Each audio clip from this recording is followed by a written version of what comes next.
the game of basketball was always changing. The game was different in very, in big ways, but also subtle ways than it was 5 years ago or 10 years ago.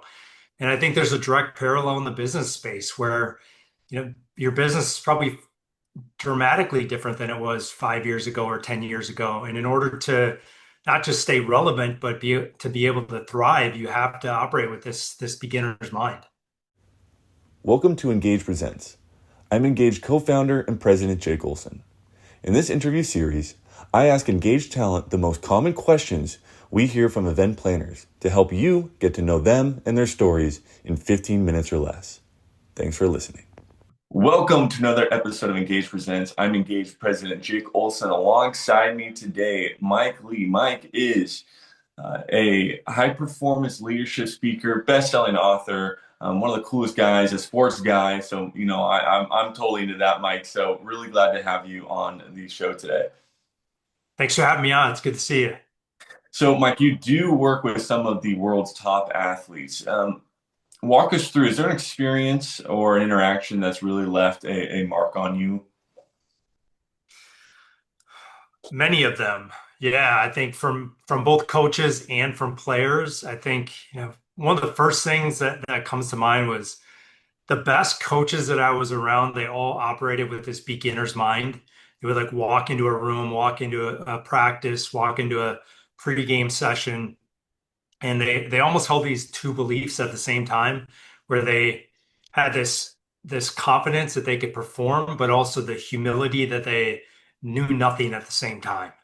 I'd have, back when I was living in Milwaukee, I had a assistant coach for the Milwaukee Bucks that was a mentor of mine, and he would just, he's literally coaching NBA guys, and he would show up at our training facility to watch me work out some middle school kids, thinking that he could pick up some things to use with the pro guys that he was working with. And so that's the first thing that comes to mind is this, they just operate with this beginner's mind, this sense of humility, this sense of always trying to learn, always trying to improve. And I think it's because they knew that the game of basketball was always changing. The game was different in very, in big ways, but also subtle ways than it was 5 years ago or 10 years ago. And I think there's a direct parallel in the business space where, your business is probably dramatically different than it was 5 years ago or 10 years ago. And in order to not just stay relevant, but be able to thrive, you have to operate with this beginner's mind. No, that's actually beautiful that you take someone at their top level and they're willing to continue to learn like that. Absolutely. So talking about basketball, talking about business, you started your own basketball training business. Kind of tell us the story behind that and what it taught you about connecting with others. Yeah, it really started back when I was in college. Basically, me and a friend just wanted to put on a summer basketball camp in our hometown. I grew up in a town of 15,000 people in the middle of nowhere in Wisconsin, and you had to travel uh, to get to basketball training opportunities at that time. And so we put together a camp. I designed a flyer in Microsoft Word and printed it off of my mom's computer, and we took it around town and put flyers up and did a mailer, like an actual mailer, not an email list, like an actual list, putting stamps on envelopes and sent it out to all the coaches in the state. And we had kids that showed up. We had first year we had 100 kids, the second year was 200, and the third year we had 300 kids coming to this little town of 15,000 people. And instead of leaving college and going to coach college basketball or coach in the NBA, I decided to shift my focus to building this basketball training company. And so it was really started with that little basketball camp that we just decided to do as for fun. Really, I wouldn't even say it was an experiment, a business experiment. It was just something we did for fun, and that was the seed that was planted. So in your talks, you bring up sports psychology and mindfulness. Kind of talk to us about how those two things can overlap. Yeah, I would say mindfulness is probably an aspect of sports psychology. It's probably a pillar with things like, you put if sports psychology is the umbrella term, like it would be for sports. And under sports, you have basketball, baseball, football, hockey. And if you have sports performance psychology, I would say things like mindset is under that umbrella, and mindfulness is under that umbrella. So I think it's a component of it.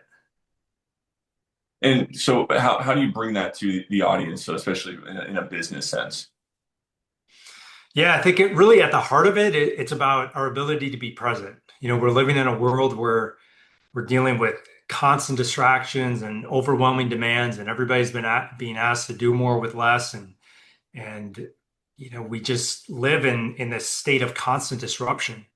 And at a high level, it's just pulling our attention and our energy out of the present moment. And if we can't place our attention and energy into the present moment, whether that's with the work that's right in front of us, the people that are in front of us, the communities that we live in, our families, everything that we want exists in that present moment, or is derived from something in the present moment, when we're operating with awareness and intention. And if we're not in that, we're not going to get the results that we want and have the emotional experiences that we want in life and in business. Absolutely. What are some small habits or some mindset shifts that consistently help people perform at a high level? This is going to sound countercultural, but I think there's the more I see this in my work, the more I believe it to be true and experience it in my own life.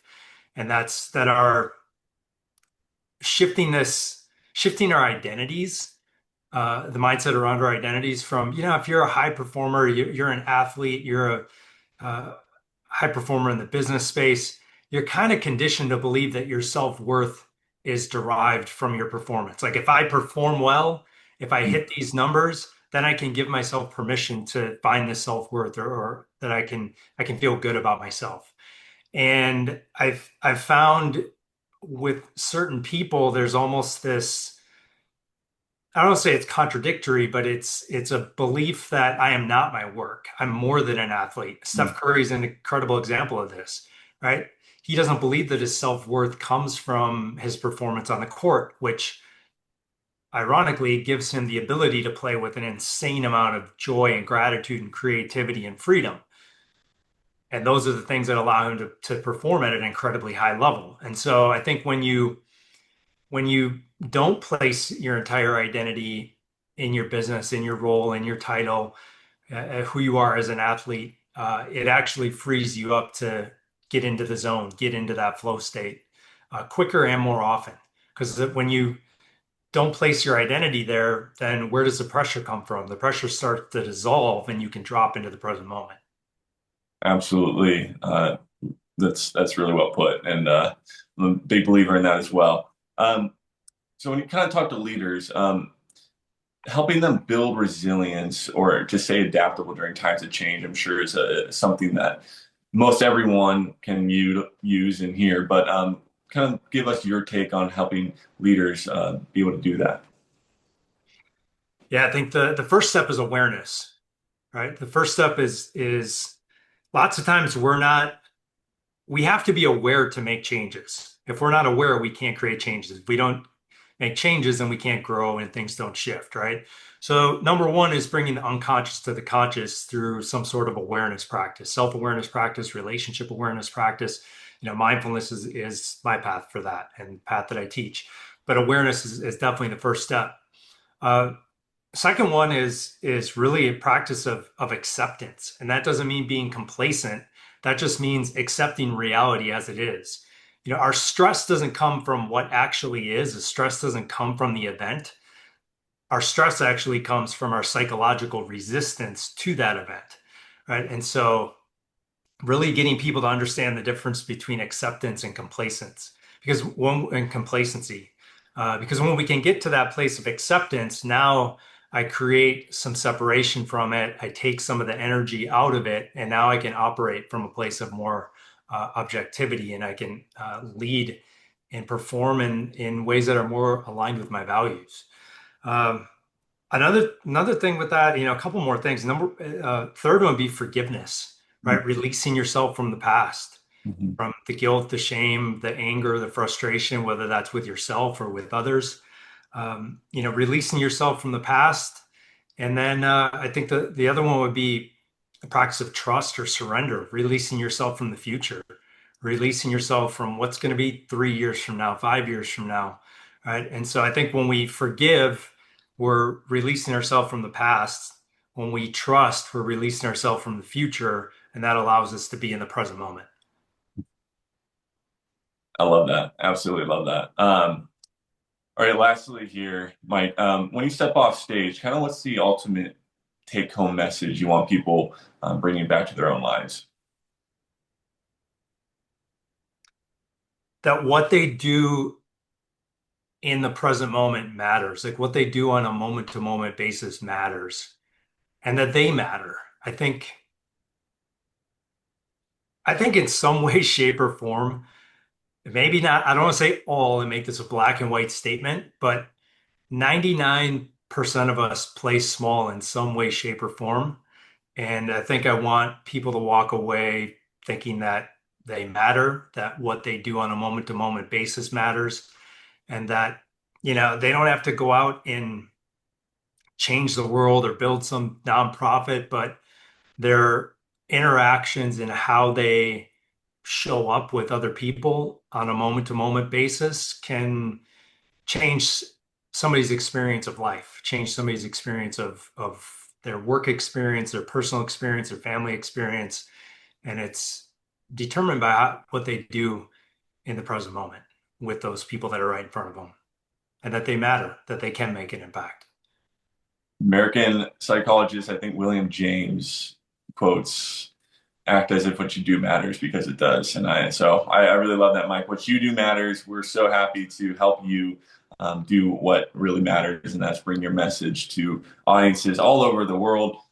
If you want to learn more about Mike and his story and what he talks about, you can visit letsengage.com, check out his profile, book him there. Mike, thank you so much for joining us today.